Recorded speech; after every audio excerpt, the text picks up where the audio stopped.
This is the Internet Court of Truth and Lies. What it's for is if you've got something that you think is the truth, or you think it's a lie in the media, then you can bring it to the court to see what other people think about what you think. The way it works is we use something called enforced moderated dialogue, which is we have 8 verdict questions that basically establish the discourse. The trial does not try to reach a single verdict. This is not a sovereign trial. We have it set up so that people have a reasonable discourse about the truth or the lie that's being accused. That's what it is. Today, I'm doing a trial that I had done earlier but didn't record. It is called Reason is Treason in Elections. I believe this trial was done right around the election a year ago. I still find it an interesting trial. What it says basically is that if you're trying to get elected and you're trying to explain to people why they should elect you, if you're trying to reason with them, often that's not a particularly productive thing to be doing. What often happens is the winner will simply have said some things that can't be reasoned as true. He wins because he was lying. He knew how to word things in such a way that he got their vote, which is an interesting thing. My background is in computational cognitive neuroscience, and I believe this is fundamental to how human animal brains compute. The basic reason is speed and survival. In other words, if you can't react fast, you die. The animal that can act the quickest to the truth that's in reality will live, whereas the animal that sits around and philosophizes about the thing and worries about the thing and so forth and so on and doesn't react quickly dies. That's the basic idea of why reason is treason in elections. When people try to reason with people, they don't realize that the reasoning doesn't work because it takes too long. It's too much effort by anybody. In fact, in the case of elections, you've got a situation where you're trying to make a choice as to who to vote for, and the amount of information you have to make that choice is most often extremely limited. And so you don't even have enough information to properly reason out which candidate is going to be the best candidate. You're left with situations like, who do you trust? I'll vote for whoever this person will vote for because I trust them. I figure they did the reasoning, which most often they couldn't either do the reasoning. Or you trust that they've actually researched it well enough, and they simply say, I've researched it. That's good enough for you. So you're not reasoning, you're just saying, okay. It turns out that's how brains fundamentally compute. We're basically always computing on truth. That's the business of the neural system, is to figure out what the truth is. It's intuited truth, it's not reasoned truth. The truth is intuited and not logically deduced. That's the basic argument that's being made here. What I wanted to do was give a little bit of the background of why that argument is true. An interesting person, I put his picture up here, was Benjamin Franklin. So those of y'all who've read any of his work, he wrote the Poor Richard's Almanac with all these incredibly good epithets that are truths, but not exactly true. And also was considered to be one of the premier scientists of his age. in having deduced that lightning was electricity. Electricity had been known for a long time. One of his tests, which most people don't realize, but if you read his book on electricity, you'll read about this test. He had, I think it was 8 Germans, Hessians, he called them, soldiers, where he lived at the time up in the Boston area or north of Philadelphia. He had developed this thing called a lightning rod, where he noticed that if you took a metal rod and you create a very sharp point, it would attract lightning to that rod. So he had equipped his house with these lightning rods, and he built capacitors, which is basically a glass jar with a chain hung in it that could hold the lightning or hold the electricity for a period of time before you used it by closing a contact. And what he did was he had the Hessians each put their right, I can't remember if it was right or left, but right hand on the other Hessian's head. And so you were going from one Hessian to the next through their brains and through their arms in a row. He then discharged a whole set of his jars at once on the Hessians, and he noticed that it knocked them all out. It didn't apparently kill them, but he used the same technique with wire, and he noticed he could kill chickens with it. This is where they were back then. But he was learning that. So what he was arguing, that lightning was the same as the electricity because it was generating this electricity that was knocking out these Hessians. At the time, they knew that if lightning struck you, you were killed. Here was a means of storing the lightning, and you stored it, and it was electricity. And so he deduced that lightning was electricity. He became quite famous for that. But that was a case where he did a lot of work to do the reasoning to figure this thing out. A guy named Isaacson wrote a biography of him, which is very good. He spent a fair amount of time in Europe, and he taught his wife how to collect electricity because he wanted to make sure that when he got back, there would be electricity in the home. Even though you're not making light out of it, you're cooking chickens or whatever. So this was his thing. But it is a case where he spent years and years on this reasoning process to finally come up with a decision, which turned out to be a completely correct decision about the nature of lightning and electricity. Pretty lucky, too. And lucky that he didn't kill any of the Hessians, although I suspect it could have killed his wife. That was the reason he taught. In this Isaacson book, she was rightly scared to do anything. Yeah, that's right. He tried to make sure that she knew what to do without killing herself. That is a good case that shows you that really reaching a reasoned solution to something can often be hard, but it's actually much deeper in the case of electing an official than it is in studying science, for example, where you can select a problem and you want to find out the truth for that one little problem.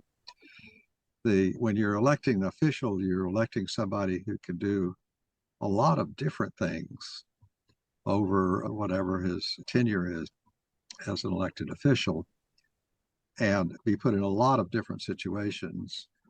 I think it would just be impossible for anybody to take any given candidate and fully analyze, how to fully evaluate on a solid reasoning basis whether or not this candidate was going to do the things that he wanted him to do, or compare two candidates to each other in terms of detail. I don't think it's possible. Furthermore, you're trying to predict future behavior. You'll probably come in with some assumption of, we'll look at past behavior to tell us what the future will be, but we all know that's not necessarily completely reasonable either. one of the arguments that's made here is the Republicans are really good at this. They don't really reason with people. They don't tell you why. They don't give you the reasoning behind what they're going to do and how they're going to do it and so forth and so on. They don't say, we're going to do this because this is how this works.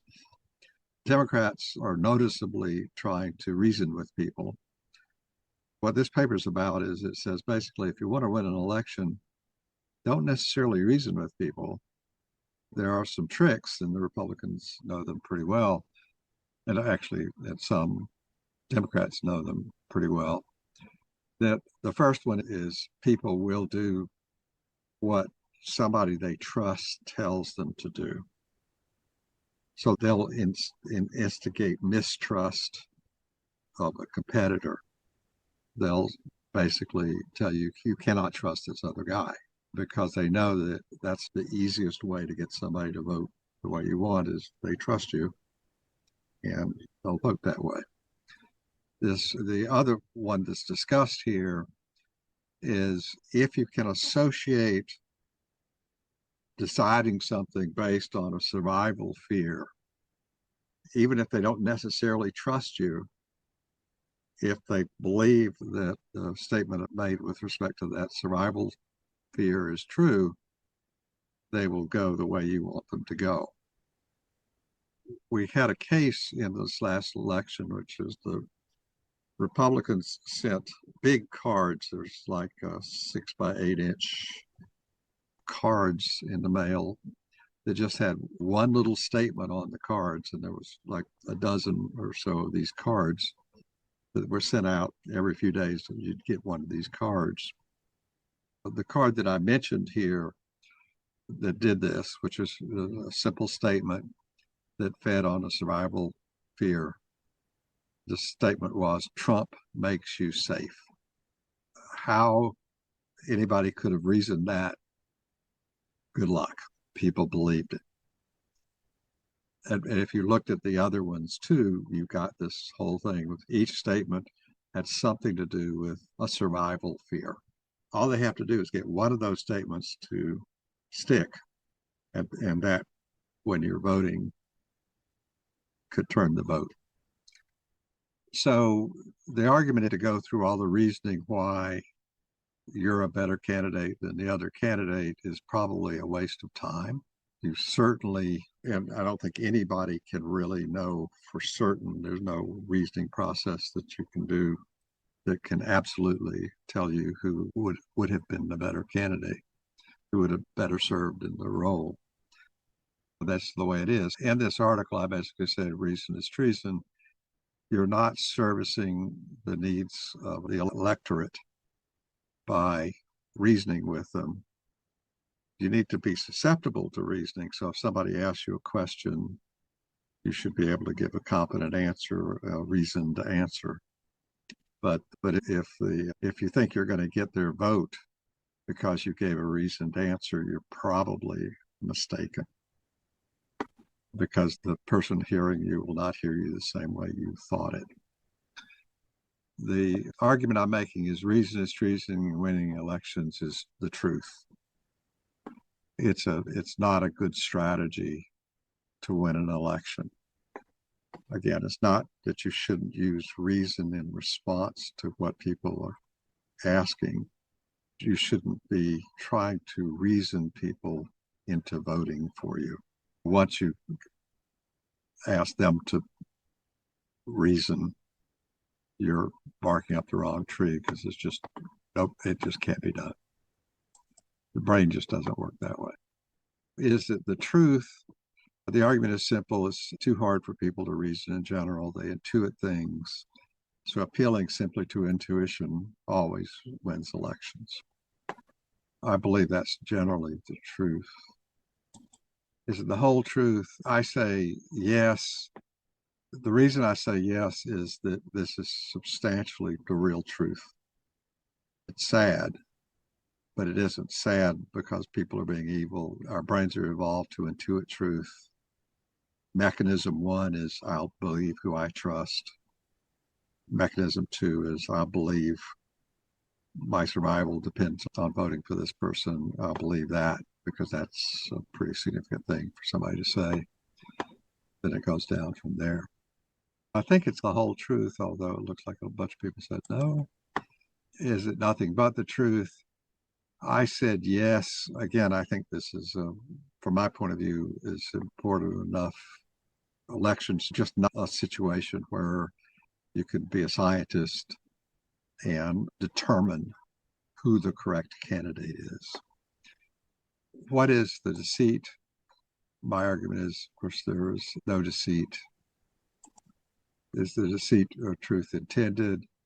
I argue that this truth is intended and that it's backed by the cognitive science, computational cognitive science of how brains compute. It's just an outcome of that. It's an outcome that they develop these intuition mechanisms for speed in being correct about what the truth is. What's the motivation behind the truth or lie? I said it's to be informative. What's the social acceptability? I think it's important for people to understand not to be fooled by divisive, lying politicians. In other words, when all you're hearing is things like Trump makes you safe without explanation, you got a problem.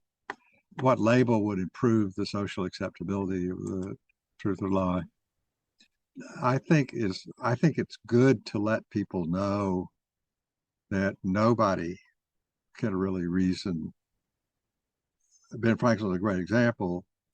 It took him years, like 20 years, to develop this understanding of electricity, to reason his way through it, and to figure out what lightning was.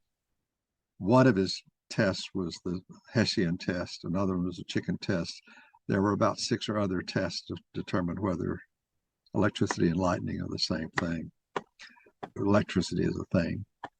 So even if you're really smart, it doesn't mean that your reasoning is going to be fast. Humans and all animals are intuition engines. They are not logical deduction engines.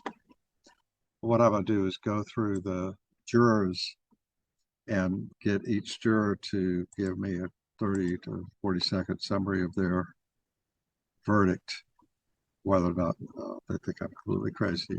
So, juror 1. Hello. Okay. I really did some diving into this one and I really did understand what you're saying, and it opened up a whole new way of thinking for me about this. Essentially, your brain's built to act first and think later. Because logical thinking slow and uses a lot of energy, and people usually vote this based on gut feelings rather than spreadsheets and reasoning. That's why slogans are so effective. That's right. And And why trust is so effective. trusted. With trust, you just listen to whatever somebody else says to do and you do it. Right. So I do agree with you. Yeah. Juror 2. That's me, Bob. I have to say that I was a little bit indecisive, I guess you could say, somewhat when doing this, but after hearing you go through it, it makes a lot of sense. I mean, like Teresa said, the slogans do help because if you have a gut feeling to go with it, and them slogans match what that gut feeling is, I feel like that helps a whole lot. Yeah. Juror 3. That's me, Bob. Yeah. I also was on the fence, but after hearing what you had to say, look, most politicians or some politicians, it's about marketing, right? People want to hear what they want to hear. And it's those buzzwords and those psychology plays a huge role here. People are too lazy. Our brains are lazy. We look I think our past. brains, I think it's that our brains are incapable of thorough reasoning fast. In other words, Yeah. Okay. it's just now there you can reduce the problem to a very simple problem: is 1 and 1 equal 2? In which Yeah. case you can reason very quickly. But in general, in real life, judging the truth of things, it has just too many parameters associated with it, and Yeah. actually needling out the truth and the real truth and all of that through pure reason, it just takes too long. Yeah. It's because our survival really depended on making good judgments fast. Yeah. And, Yeah. and that's what we're really evolved to do. It's not that we're evolved to elect people in elections.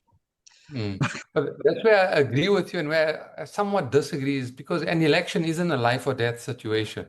So we're generally lazy, or the majority of people are too lazy to go and do the research to say who's going to be the best candidate between two parties, for instance. And we'd rather hear the buzzwords, or it boils down to psychology. We'd rather So I actually vote for disagree. someone who resonates with what we say, what we feel, with what we feel. I think you're right, but I think that thinking of people is, I don't think people are lazy. This sounds really crazy. I don't think that people are lazy. I think everybody is doing the best. There'll be exceptions, but most everybody is doing the very best they can. It's not that they're lazy. It's that everybody has some things that they spend a lot of time reasoning about. Yeah. Maybe let me And rephrase. they are It's going not to take too lazy. much time. Yeah. It's going to take too much time to go through the facts and the evidence to make a deduction. So the brain would rather say, you know what, let's follow what those keywords that you want to hear, safety or protection, or it boils down to Or psychology. bad And mouthing and telling you that don't trust this other guy. Okay. yeah. Okay, so Thanks. that sounds good. Okay, juror 4. Yeah, that's me. I got a lot of things I want to say. First of all, it's the speed of computation that doesn't really enter into this at all. We have campaigns and the issues of electing a leader take place over a long period of time. The fact that we don't react quickly to propaganda or stuff like that doesn't really come into it. In fact, one of the characteristics of the election period or the election cycle is the degree to which people get together and converse with each other and talk. And this whole idea somehow that we don't reason. I have to disagree entirely with that. I think we reason, but part of the problem is that certainly in terms of sort of class dynamics, the funnel of propaganda and data narrows in on let's say, the working classes, who have an enormous amount of confusion and they're swamped with all sorts of data. It's very difficult for them to analyze a situation clearly, but they do. If you only have to go into a bar or a pub and listen to people talking about these issues, and they do, and they reason. This whole idea that there's no reasoning going on, I'm afraid I really object to. And the other thing is that we pay much too much attention to intuition. Intuition is just as wrong as logic. Come on. So one of the things I used to do when I was being more combative politically, okay, I would go into the bars and talk to people. And what I'd do is when they would say something that I thought, what they thought where they were arguing, they were reasoning, okay, I would eat them alive, right? I would basically tear them up because they hadn't actually reasoned the whole thing out. Okay. So I'd say things like, what proof do you have that this person will dedicate himself to public education? Yeah. Well, I'll go, I don't know. Look, people know perfectly well, the politicians, that what they're being told is not the real stuff. But what options do they have? They don't have any options. A vote is not an argument. A vote is one action, choosing one side of a fence or the other, really. I think we just agreed with each other. All right, but okay, before I finish, though, I want to introduce this idea of insertion. I think what we do is we look for leaders who are sold as some people who see further down the line, who have better perceptions, can see into the darkness more. And we vote for people who appear to have this insertion in the world, that they're better inserted. Do you see what I mean? I do. I absolutely see. And I think there is such a thing as a statesman, somebody with unbelievably good.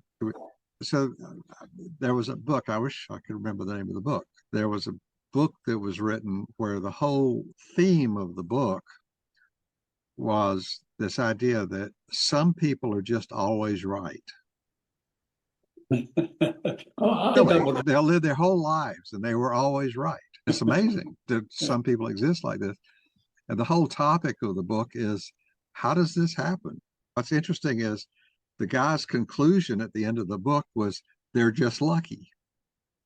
Yes, it could be, but I wonder. But the selling of a leader is very much to do with the selling of this insertion, because a leader, someone who, let's say, is better inserted into the world, can make good decisions, not just politically, but about tastes, about cultural events, things like that. And leaders are sold very much along these lines, that somehow their tastes, their choices in other things are also a component of their value as a leader. Right.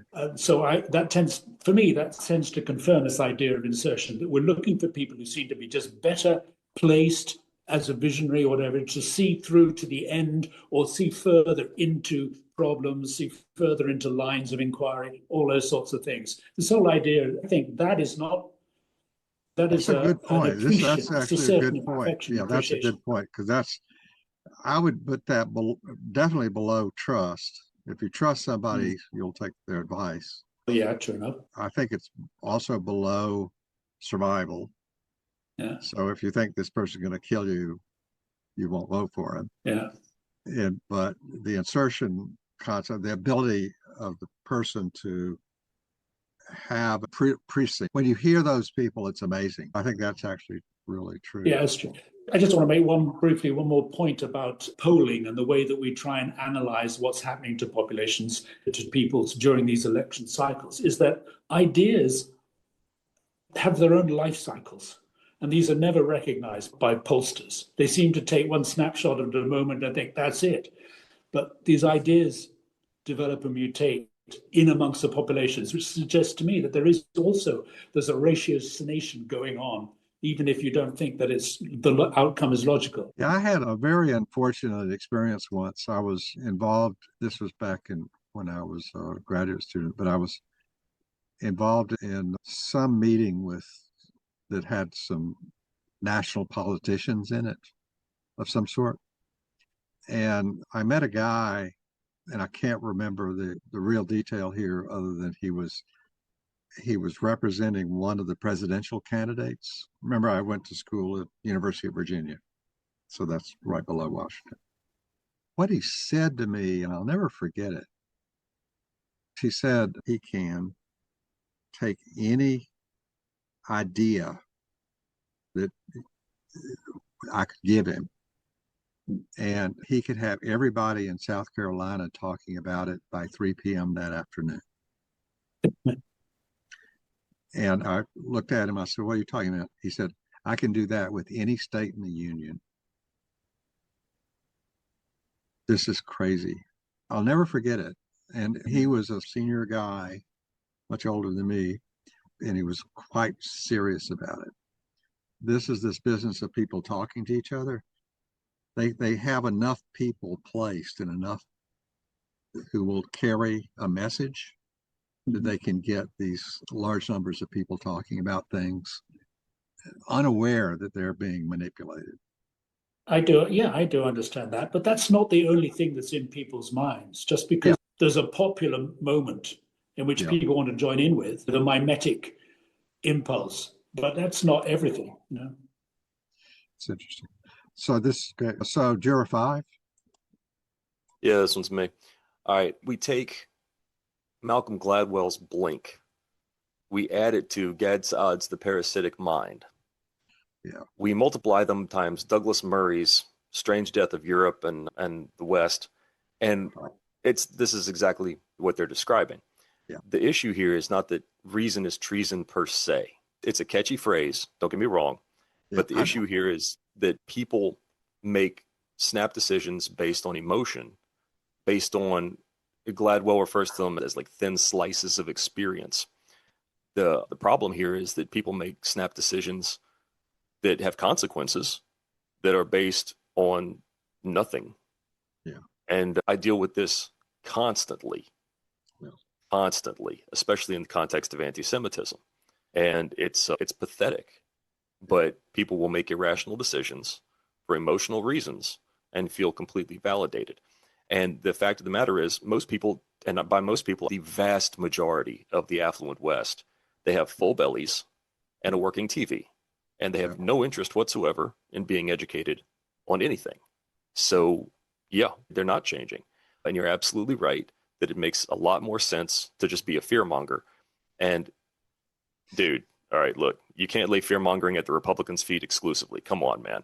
The Democrats and No Kings rallies, come on. Yeah. Anyway, both of the major parties in America are fear-mongering, 100%. And it's because it's effective. If it wasn't effective, they wouldn't do it. Yeah. So I hate this topic because it's so accurate and so frustrating. I'm with you 100%. And my agreement is it's worse than you might ever imagine because the brain is incapable of doing it any other way. You can train. This is why I I disagree. don't Is know you if can you train. can get rid of this. Well, You the can. problem is that you can't reason everything. I'm a scientist, right? So I cannot reach a conclusion that I'm comfortable with ever. Yes, you can. Yes, you On- can. It depends on the who to vote situation. for.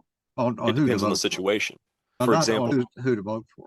not on who to vote for, but here's the thing: you can't blanket those issues because you're not dealing with OODA loops, and Right. so when Yeah. you're dealing with a situation where you've got an imminent threat and you've got to respond imminently, training kicks in. You're dealing with OODA loop interruption, but Yeah. that's for one thing, as opposed to you have time Yeah. to make an educated decision. And most people go, "Hang on, the Bachelor's coming on in 20 minutes." Yeah, absolutely. Yeah, very frustrating. Okay, juror 6. That's me, Bob. I agree with your verdicts in the case. It's very interesting. I think I missed this case the first time.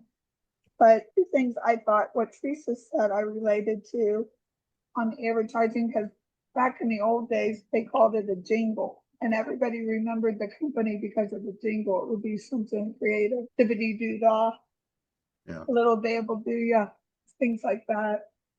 The other thing, these cases always make me think, especially while you're presenting the case and we're hearing the case. But I react a lot of times. Like if you're driving and somebody's coming at you to hit you, you're going to react. If you run a stop sign or something, say you're not thinking about it, you're just reacting. And I think a lot of people go through life just reacting. Yeah, and I think that's what I mean when I say just they're people are basically intuition engines, which is reaction, just reacting. They're just intuiting what the truth is. It's a single step for them. It's not multiple steps. There's no reasoned analysis going on inside their head that would take time to actually really figure things out. Intuitive truth has to be pretty good, and we're very good at it. So that usually the intuited truth and the actual truth will correspond to each other, which is great. I just have to disagree with that. I'm sorry. I know that. Intuition. I know. So I can always give. But now we're getting into yes. So Andrew, in this case, I would say that we just have to convert to math. Yeah. Okay. Okay. Just to be now. clear, as long as we're just talking about it, we'll never get there. Yeah. All right. Okay. Juror 7. Hello. I'm juror 7. Okay. I think I am, right? Yes. Yeah. Yeah. KVL. Oh, I'm thinking about this, that saying that fear-mongering is the most effective way to do political slogan writing. I think that's true to the degree that you have an uneducated population, and to the degree that you do have an educated population. I think fear-mongering of this silly type becomes less and less effective. Now, I think instead of promoting further scaremongering, it might be good to just promote better education in the country. I know the American forefathers were always going on about how democracy would only work with an educated and well-informed populace. Correct. And it seems And that that's isn't absolutely correct. generally the case in the United States in particular. I think this is all talking about the United States now. Yeah. You're not really talking about other countries. I don't know about that, but I do know that the point that you're making, which I think is very real, is just like Andrew was talking about this insertion thing. Education is critical here because what education will do is it will refine your intuition and make it more likely that you're intuiting the truth. I think that's real. That's no joke. How is it that human beings can dope out logic problems? Oh, that's no problem. So I can show you when the computation systems that we can do any form of logic, any logic, we can do mathematics, we can program computers with these AI LLM systems. But we can't make sense of a political slogan. It depends on what you mean by make sense. They can handle the vertical slogans and say the right things in response, but that doesn't mean that I think that people, so for example, the Trump makes you safe example, the one that set me off on this article. To me, Trump is the opposite of somebody who makes you safe. Yeah, but He's I would think that he's a liar. I would guess that an educated person would take an empty statement like that and just say, this is obviously meaningless because you're not talking about in what way or how. And I think that's I think that's education is all about that precise thing, is give people to think, to give people enough. I think that democracy needs more. Democracy works with reason. I think it's the opposite of what you're saying. It needs reason to function. It's not that reason kills. I actually agree with that. I think that democracy needs people reasoning, and education actually promotes that. But the idea that you can win an election by reasoning is not smart. You already lost the war if you lost the education. I think if you had an educated voting group of voters, then reason would be a pretty good tool. So I'm not. So this is my argument. My argument would be. So you and I disagree. My argument would be that's actually not true. It would be that now education can affect who you trust, but the logical complexity associated with actually making a decision as to who to vote for, given all the things that they're going to be doing after they're elected, that's just infeasible for anybody to do. I think that as a scientist, I wouldn't even know how to approach that problem. Just to be clear, there's just too many variables. There's too much going on. But these LLM systems and so forth, they can do math, they can do logical deduction, they can do all the things that you think that they cannot do, and they do it by intuiting truth. Believe it or not. Education will help you understand that an open-ended thing like Trump makes you safe doesn't have any meaning. Yeah, I know. So the examples you've been giving seem to me that they can be worked out by someone who's either basically educated or just basically smart. You don't have to have education to be smart either. I think that there's self-educated people who are in my world here. I feel like Andrew now. This would take me 4 hours. And you don't want to be there. You'll get 6, surely. 6 hours. I apologize. Yeah, go ahead. But can I just simply say, if you imagine, if we have, say, God's eye view looking down at a village somewhere or a town, and if you just removed all learning, all knowledge, people still go about their lives making decisions and evaluating their options, doing that stuff. That rational part of human being doesn't disappear. Yeah, reason is real. Descartes really said this most beautifully. He said this at the beginning of his book, the good book that he wrote called Method. What he said was that when something is logically clear, when it's proven, when you know it's true, then that's amazing that people can do that they can know something is true. What he says in his book, what he's fixing to do is tell you how they know it's true. And so then he goes through and he develops logic. He's an empiricist, contrast to what people say about him. His basic fundamental truth is if one person sees X and the other person sees X, then it's real. If two people agree that they both see the same thing, it's real. without conniving with each other. And what he really meant by two people, he really meant by everybody, most everybody sees the same thing, then it's real. It's true. That's his basic philosophy. That's his basic thing. So he's the father of modern science, replication in science, and rules of evidence and law, and so forth and so on. So, Juror 8. I actually agreed with you. Like, even though, like, Juror 6, I was not part of the first part, but I feel like democratic elections, they often reward, like, emotional resonance and group identity. Like, the fact that I feel like it's more of simplicity more than, like, careful reasoning. And when you look at it from like a cognitive science or political psychology, it shows that most of the time voters do not change their minds when confronted with facts. Instead, they will just try to defend the existing beliefs. And then whatever you say will feel like you are disloyal to that group. They feel like reasoning is actually betrayal. I know this because I'm a South African, and most of the time, there's this party called the ANC. Because they brought democracy, they feel like we can't see other parties. We have to always look at this party because they brought us democracy. Yeah. Yep.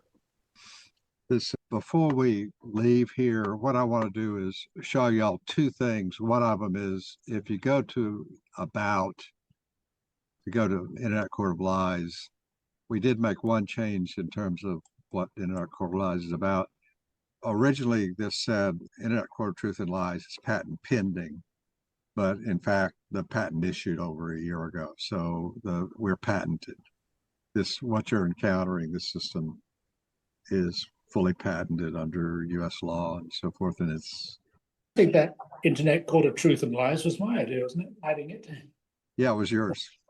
Yeah, I wrote you. I was the one who built the real that system. proposal. I was the one who built the real system. Yeah. No, because you Just gave because up you on the invented a Internet wheel Court of doesn't mean I Lies can't make and a the car. Internet Court of Truth. Yeah. I just put the two together. Yeah. Do we get royalties on Robert, that can I part? just say one thing about just lately, the last few trials I've been doing, I've been getting the plaintiff to give his verdicts after everybody else. Like he presents his argument, then we go through all the jurors, and then the plaintiff reviews their verdicts in comparison with what we've all been discussing. And so he can think whether he wants to change his mind or he or she wants to change his mind or discuss, relate. And it works quite well that way. Cool. I do. I like that idea. I specifically asked the plaintiff if they've changed their mind. Oh, God. Hey, Bob. The other thing we changed is I'm actively going after sponsors, just so y'all know. So when you click up in the upper right for the contributor level or whatever, you'll see this page. And we're really saying the minimum they can do is just 10 trials. We don't want somebody buying one trial and then deciding this is no good. Furthermore, when we get a sponsor, we're going to assign a moderator to the sponsor to help the sponsor do the trials that they want to do. So the sponsor, when they buy these 10 trials, they get a moderator that's basically dedicated to those 10 trials with them. But more important is the moderator's job is to help the person who's paid $3,000 minimum to appreciate what Internet Court of Truth and Lies can really do. And Now, Bob. Yeah. Will the moderator be randomly picked, or will we don't have a lot of? Hopefully, we'll have 100 sponsors, and every one of y'all will get 10 sponsors to work with. That put us in retirement. So right now we need to get some more sponsors, and my experience says don't do one trial, do a minimum of 10. They may start and only complete 2, but they still paid for 10, just to be clear. In the instructions, the trials that they buy expire after a year or something. I forget what I think it's a year. So the idea is that if they do 2 trials this month and 3 trials next month, that's okay. They've got a year to use all 10 if that's what they want to do. If they want to do all 10 in 2 weeks, they can do all 10 in 2 weeks. They're the sponsor. Okay. But the main thing is that the message needs to be don't just do one trial. Because we know. You want to do a block of trial, that way you Yeah, can look at the you need petition to and have all. enough experience. You need to see enough of it to understand what it really is. And the biggest Right. problem we've had is you explain it to people and they don't actually get it until they do it, and then they do it, and then they get it. Right. And there is a real training period involved with even nobody quite gets it straight away. Not the plaintiffs, nor the jurors, nor We're still learning. it'll happen. So this is for the first 10 years of Facebook, I didn't have a clue what it was. I couldn't understand it. I literally couldn't understand it. I couldn't understand why anybody would do it. Why anybody would. I thought it was this giant privacy invasion engine, which it is, that I would never want to give all that data to what's his face, the guy, because I knew that he was Mark Zuckerberg, because I knew what they were going to do with that data, which they did. Okay, and I've never understood why anybody could possibly stand it. Now I understand why people like it, but it took me a long time. So I can understand why it takes a long time to get this one too. So that's about it. So we'll have the day after the 1st of January is a Friday too. And we'll have another trial a week from today. Okay. All right. Okay. So we'll see y'all. All right. Bye, y'all. Bye. Right. Thank you. Bye. Goodbye, everybody. Bye-bye. Have a happy new year.